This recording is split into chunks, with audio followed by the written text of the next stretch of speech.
tal, Xavier? Ya lo tenemos aquí, porque él fue el autor del algoritmo. Iba a decir, no sé si le odiáis o le amáis, pero él fue el autor del algoritmo de recomendación de Netflix. Ese que hace que cuando termináis una cosa sigáis con otra, y así sin parar. Y que hace que algunas mañanas os despertéis con más sueño de lo normal. Lo que pasa es que Xavier dijo un día que una de las razones por las cuales quería dejar esa compañía, Netflix en este caso, fue porque se dio cuenta que estaban creando justamente eso, apoltronados, lo que él le llamaba couch potatoes. Quería trabajar en algo que tuviera mayor impacto social y actualmente, y desde su startup Curai, logran e intentan lograr, vaya, que millones de personas puedan tener acceso gratuito a la medicina. Xavier, como decís en vuestra tierra, the floor is yours, endavant. No sé si lo haremos en inglés o en castellano, pero todo tuyo. Moltes gràcies. Doncs mira, combinaré una mica el català i l'anglès. Let me first start by thanking everyone, and I'm really, really happy to be speaking in Barcelona, even though virtually. M'encantaria estar personalment, però aquesta setmana aquí als Estats Units és Thanksgiving i tenim a la família a casa, és complicat viatjar amb el tema del Covid i tot, i connecto des d'aquí del Silicon Valley de Los Gatos, a Califòrnia. I'm going to be talking about AI, and I'm going to now start sharing my screen. So here it is. And okay, I'm going to be talking about AI for product innovation. I'm talking about AI, but I want to remove the hype of artificial intelligence, and I'm using this reference of artificial intelligence as a superset of machine learning, deep learning, and we'll talk about all these concepts as I go through. Però abans d'això, una mica d'introducció. Moltes gràcies per la presentació que se m'ha fet, però volia fer aquesta presentació en català perquè jo em considero un producte de la terra. No només vaig néixer a Barcelona, sinó que vaig estudiar tota la meva carrera a Telecos a la Politècnica. Soc el primer doctor del Departament de Tecnologia de la Pompeu Fabra. Vaig fer el doctorant al famós Music Technology Group de la Pompeu Fabra i jo era músic i treballava en temes de música.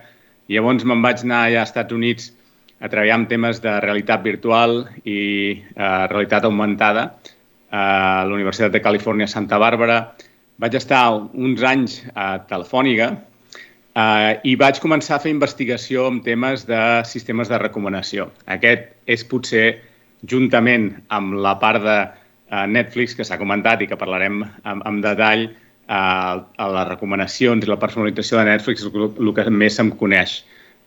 Després d'això me'n vaig anar a Curai, que potser alguns de vosaltres també la coneixeu, una web de preguntes i respostes, i vaig liderar tota la part d'enginyeria a Curai. I ara, més recentment, m'he ficat en temes d'intel·ligència artificial per salut i parlarem d'això també. I vaig fundar la meva pròpia empresa que es diu Curai i fa gairebé 4 anys i mig, gairebé 5, que vam començar aquesta empresa i parlaré d'això també. En paral·lel, faig d'assessor a startups i companyies, estic en contacte amb moltes, tant de Silicon Valley com de Barcelona, i, per exemple, treballo molt amb la gent de Lidl a Barcelona, que segur que heu sentit a parlar que hi ha un hub digital de Lidl a Barcelona, SCRM Lidl, i si a algú li interessa treballar, encara que sigui remotament amb mi, amb alguns temes d'aquests d'intel·ligència artificial per un producte tan important com és el de Lidl, doncs poseu-vos en contacte amb mi perquè és un projecte també molt interessant. Però avui m'enfocaré sobretot a la part de Netflix i la de Curai i una mica com la intel·ligència artificial pot utilitzar-se per innovar en temes de producte i en temes relacionats amb l'usuari i amb millorar l'experiència d'usuari pel producte. Okay, with that, I'm going to switch to English. I'm used to giving presentations in English, and it would be pretty hard for me to now go into some of these technical details in Català or even Spanish. But I'm going to be talking, first of all, about AI for recommendation and personalization. And this is sort of my experience at Netflix and beyond. Around 2006, that was the year that I basically, a little bit before that, but the year that I started working on recommendations, there were a few things that were interesting. Chris Anderson published The Long Tail, and he said, we're leaving the age of information and entering the age of recommendation. Same year, there was an article published on CNN Money, The Race to Create a Smart Google, with a quote that I really like, where they were saying, the web, they say, is leaving the era of search and entering one of discovery. And the difference is that search is something you do when you know what you're looking for. Discovery is when something wonderful that you didn't know existed or didn't know how to ask for finds you, right? And that is what we were trying to do as we started creating algorithms for recommendations and for personalization. And we have some really impressive numbers, like more than 75% of the Netflix shows come directly from recommendations. Google News published that when they added recommendations, they got 40% more click-through rate. Amazon, and this is an old number, they published that 35% of their purchases come from recommendations. There's a lot of value to personalization and recommendations. But what are recommendations? What is this notion of recommending? We established something we call the recommender problem, and was defined as how do we estimate a utility function of how much a user will like an item. And in order to estimate that utility function, we can use several things: the past behavior, the relation of that user to other users, that similarity from that item to other items, the context. And then very importantly, we need to maximize something as we do that recommendation. The typical one is engagement, but you can also optimize for discovery, serendipity, trying to get new things that the user hasn't really encountered before. There's different things that can be optimized in this recommendation utility function. Right around 2006 too, that's why I said that was an interesting year for recommendations. The Netflix prize was announced. I don't know if many of you or any of you remember this. This was a huge deal at that time. Netflix offered $1 million for anyone who could improve their algorithm by 10%. And that sounds crazy. It's a lot of money for just 10% improvement, but that's how much Netflix valued their algorithm at that time. I got to be clear, I was not at Netflix in 2006, but because of the Netflix prize, I ended up going to Netflix. So I basically joined right after the Netflix prize. But I joined at the time where the result of the Netflix prize was being introduced into the product. So the top two algorithms from the Netflix prize, some variation of singular value composition and neural networks called restricted Boltzmann machines, those were actually productionized and put into product by my team, and they require a lot of engineering work. Now, the final prize, the one that won $1 million, did not only have two algorithms, it had 107 algorithms combined, and that we did not put into product. And there's some quotes of me saying that Netflix wasted $1 million. That's not true. We did not waste $1 million. The $1 million was well used, and there were a lot of interesting things that came out of it. But it is true that the final result of the prize, the 107 algorithms, did not make sense to put into product for several reasons. One of the most important reasons is the problem that we had asked, the question we had asked, which is, how can you predict a rating, was not really the good question for the product. Rating prediction ended up being not the right proxy question. And I'll get into this exact point in the next few slides. So why is not rating prediction not the right question for recommendation? What is there beyond predicting the rating, right? The rating is 1 stars to 5 stars. That's a typical thing that at that time everyone seemed to be interested on. Turned out that was not the key. Well, there's a few things. I like to use this quote here. This is from an article that came out after I gave a talk. And in that talk, I said that the Netflix algorithm knows you better than you know yourself. And that's an interesting, of course, it was taken into a headline and made into an article, but it is true.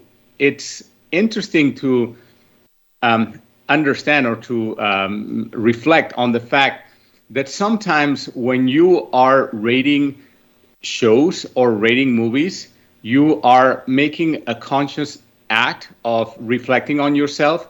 And we had interesting effects. People rated very high, like documentaries that had won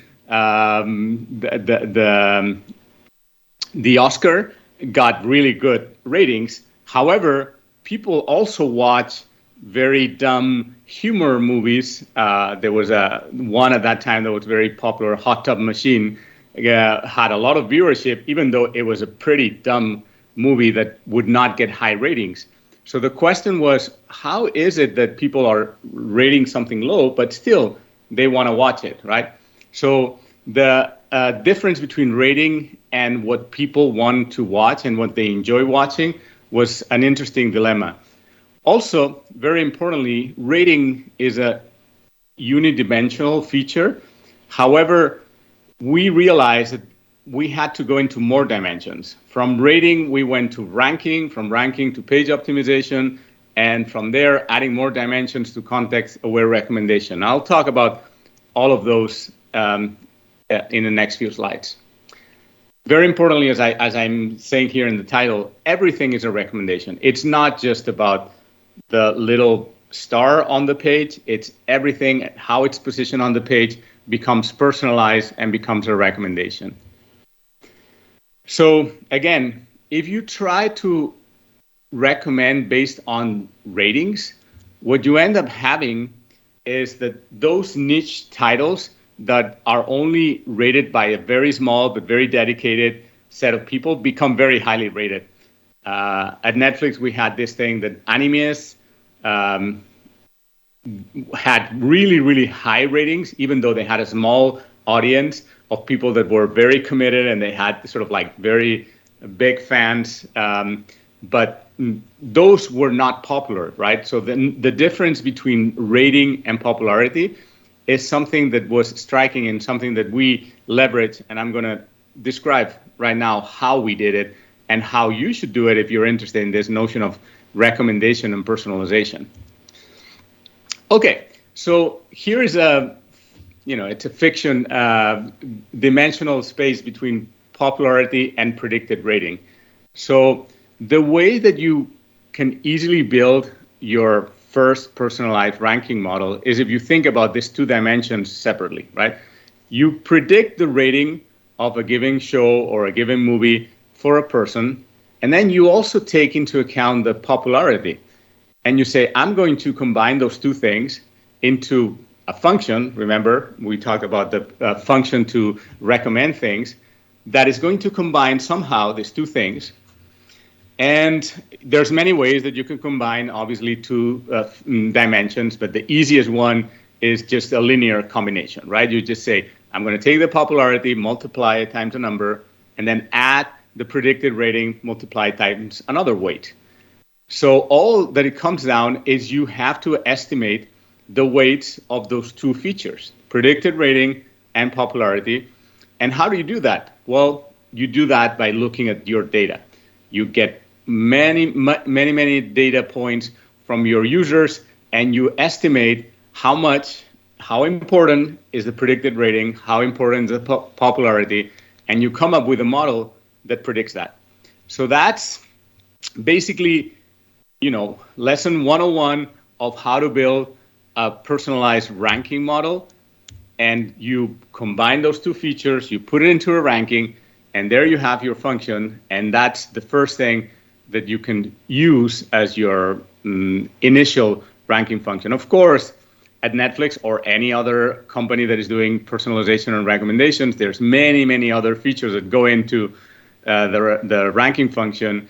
not only popularity and predicted rating, but this is just to give you an example. This is not science fiction, right? It's mathematics, and it's combining different features in a way that you can leverage your data in estimating those weights and those functions. Okay, now just to give you another very different example, this notion of ranking and this notion of features is the same that we did at Quora, and Quora is a very different product, right? We're not talking about shows, we're not talking about movies. There's questions and answers, there's stories, and at the end of the day, it's pretty similar. So when I went to Quora and we started working on this ranking problem, the notion was pretty much the same. You have to define, like, what does interesting, what are we optimizing for means? And in the case of Quora, there's notions like the topic that you're interested on, the social relevance, is it interesting for your friend or the people that you're connected to? The timeliness is also very important in some of these things, right? Is it a new thing? Is it an old thing that maybe you're not interested on anymore? And then the machine learning optimization approach is similarly to what I mentioned before, a personalized learning to rank model.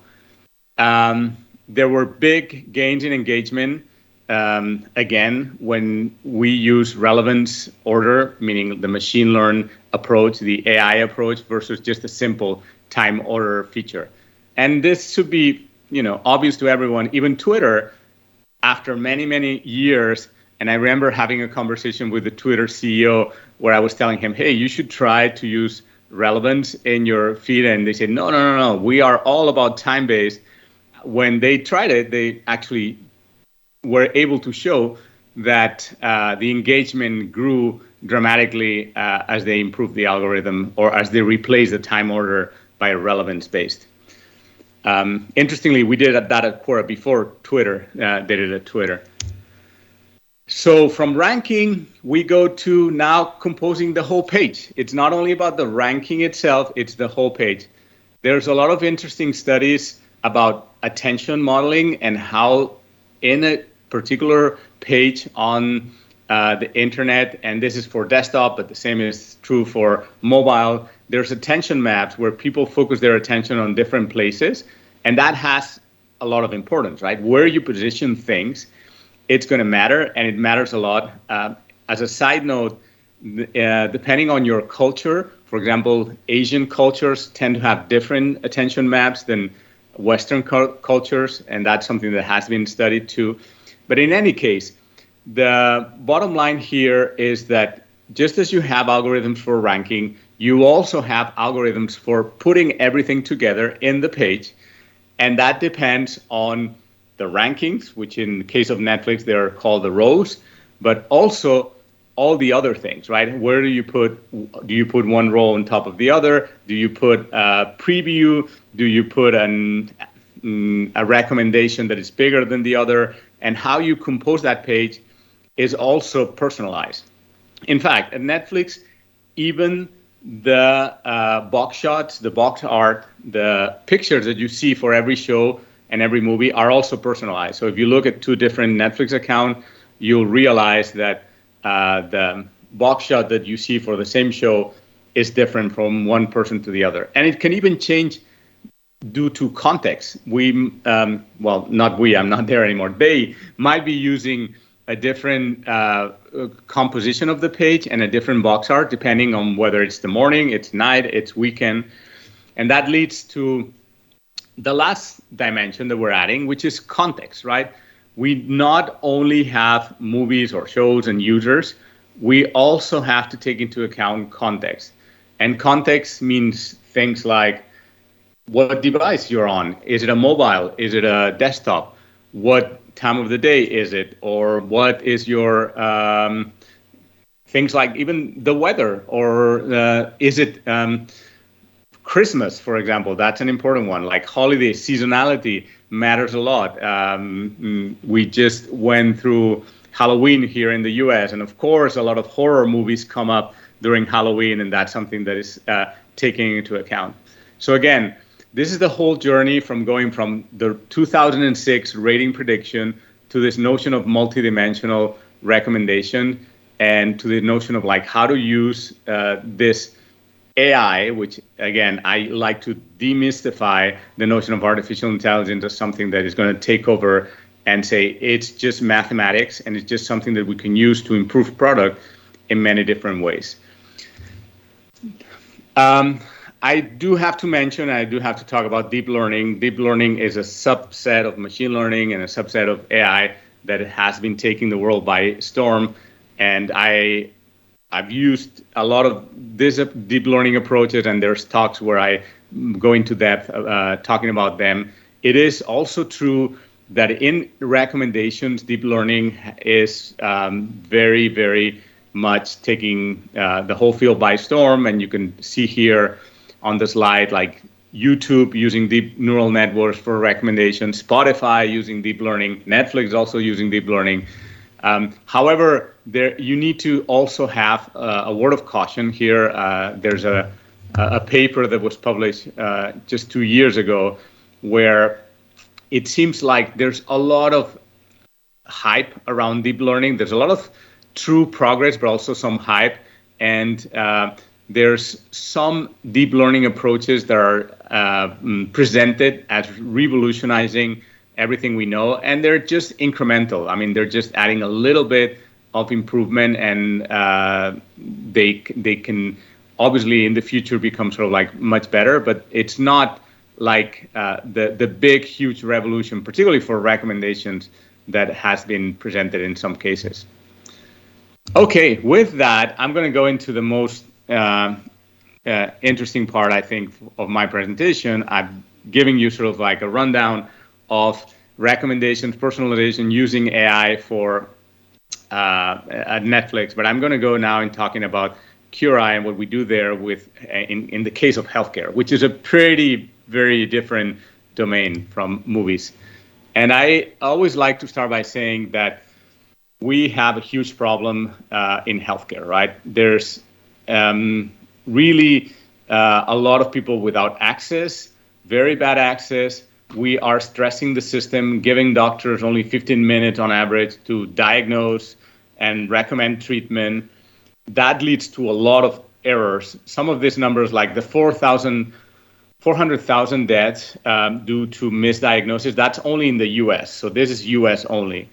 And it's huge, right? It's one of the leading causes of death in the US, more than COVID. So it is a big problem.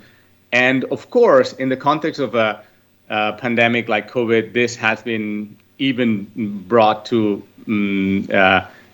a worse situation because there's much more need of attention, much more need of healthcare, and there's not more doctors. And we are not going to produce more doctors in the future. We need to find ways to scale it. Actually, there's an article here that predicts that only in the US, again, there's going to be a shortage of 120,000 doctors by 2030. That's a lot of doctors that we're not going to have.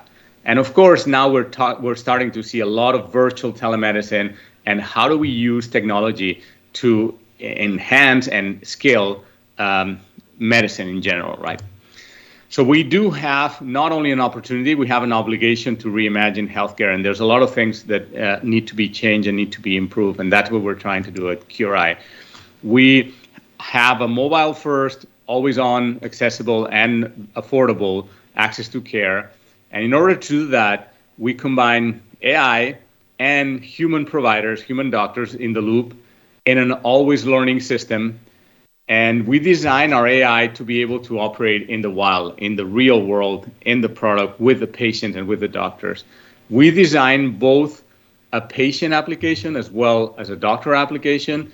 And the AI is inserted, and it's just one more member of the team, and it's working both with patients, both as well as with the doctors, the providers. Now, there's been a lot of breakthroughs also in AI for healthcare, and in this particular case, because there's image and there's also text, there's a lot of advances that come from deep learning and a lot of things around predicting diabetic retinopathy, all the way to dermatology, a lot of different advances.